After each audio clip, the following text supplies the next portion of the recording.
இன்றே டவுன்லோட் செய்து உங்கள் ஃபேவரட் ஷோக்களை என்ஜாய் பண்ணுங்க.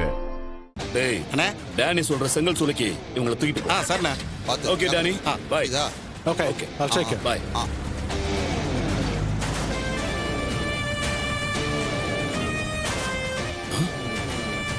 சித்தப்பா சாமுண்டீஸ்வரி காரு இது இங்க இருந்ததுன்னு வைங்க நமக்கு தான் பிரச்சனை. ஆமாமாண்ணே. கார் எடுத்து வேற இடத்துல மறைச்சு வச்சுட்டு நம்ம செங்கல் சூளைக்கு போலாம். சரி வாங்க வா சித்தப்பா. போலாம்.